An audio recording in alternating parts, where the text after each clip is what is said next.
DFTBA, nerds! Today, I would like to take a moment to talk about being awesome. DFTBA.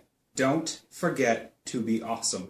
The three of us are familiar with that saying. It was introduced to me by John Green, but by extension from Eric, who introduced me to John Green originally. We three are nerd fighters as well as nerds. And DFTBA was a big part of what inspired me to even conceive of this project. This past week has been anything but awesome. But the most unawesome thing about this entire week was how unawesomely I managed to handle it. Let me give you a little recap. So I went back to school after a busy week off. It just felt like life would just not stop trying to kick the feet out from under me. But that's not totally unnormal for me. As Eric likes to continually point out, I tend to play life on extreme mode. And this past fall when I started school, it was my own decision to up the level to Psycho. Again, something that I'm usually totally capable of handling, or at least I thought. This time of year tends to try and kick me in the face. If you remember from my Thanksgiving episode, this is the time of year that my grandmother passed, and that I remember and miss my grandparents the most. Also, because of the weather, I'm getting less sunlight, which doesn't help since I'm already vitamin D deficient due to being a day walker and working night shifts. So seasonal affective disorder tends to try and hit me over the head with a frying pan. And let me be clear, I'm not trying to make excuses. What I'm aiming to do is paint a picture of what I've been dealing with. Class on Monday and Tuesday just did not go well. And after class on Tuesday, I had to go to the hospital to start pre-clinicals. I discovered that required me to spend the night researching over 30 meds, and that I had to be at clinicals at 6:45 the following morning. Admittedly, I was lucky enough to have Josh with me to help me do the research and also to help keep my spirits up. That night, as any night with Josh, got a little ridiculous, and I guarantee that I will be putting some of that footage up. Most of it is not suitable for anybody's eyes. Wednesday morning, we got out of the house a little later than I had intended, and when I arrived at clinicals, I realized I did not have my name badge. You might think that forgetting something like that is rather small and silly. You show up to work without your name badge, and your boss just gives you that look and says, "Hey, don't do that again." But no. It stated rather clearly that if you're missing any part of your uniform, you will receive a clinical warning, and you will not be allowed to participate in clinical that day. So yeah, I didn't attend my first day of clinicals of this semester. Head desk. I really beat myself up about this. About the whole week, really. You may have seen it. I posted on Facebook.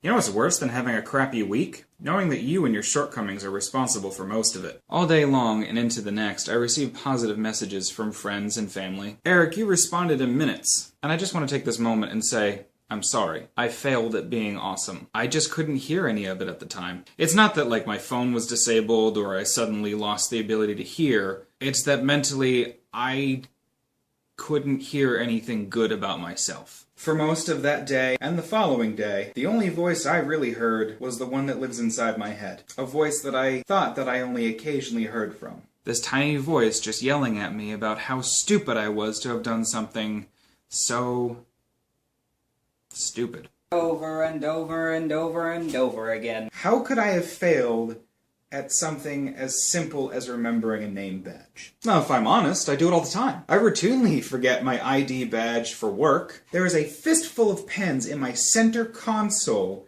in my car from when I leave work with a pen stuck behind my ear, and I don't find it until hours later. I walk this great line of dichotomy. Am I using that word right? Dichotomy.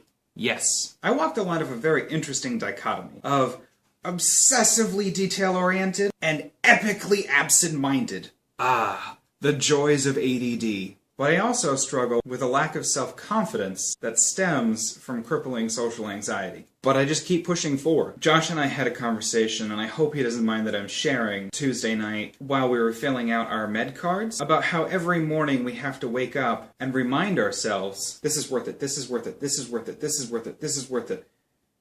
Okay, I can start my day. Because I have to say, although I want to be a nurse, I really don't want to be a nursing student. I don't think I would wish being a nursing student on my worst enemies. You know who you are. As a nursing student, you were never right. There's a joke that we pass around in class about our exams. Yes, That answer is correct, but it is not most correct. You're often singled out while mocking a procedure. You didn't check this one detail.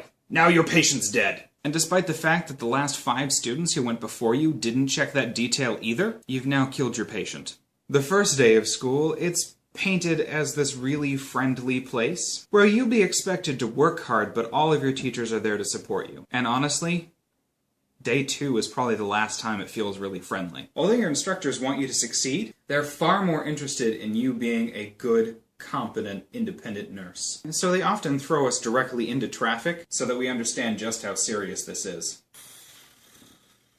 I was not awesome this week, you guys. Not just because I didn't prep myself thoroughly, but because I didn't rise to the occasion. Because I let myself make a victim out of myself, and because I let things keep kicking me down. But mostly, because I listened to the voice in my head, rather than all the other voices trying to tell me that I was awesome and that things were going to get better. Eric and Catherine were correct to point out that tomorrow is another day, and the next minute is a different minute. So here's what I'm doing. Instead of sinking down into the mud, instead of curling up into a ball and giving up like I want to, I'm so tired. Instead of letting that stupid voice in my head that has been screaming at me my whole life get to me, I'm gonna do something about it. Welcome to the weekend of awesome. Now, admittedly, in comparison to some of my other weekends of awesome, it's less epic, but awesome comes in different shapes. I have put DFTBA on my arm to help constantly remind myself of what I never should have forgotten. Today when I get home, I'm going to clean my room and organize and put everything together that I need for clinicals so that I'm ready next time. And that will be the only place that anything that has to do with clinicals will go, no matter how tired I am. Do you hear me, future Nate? I'm going to write up 10 more med cards before it's time for parkour on Monday. But mostly,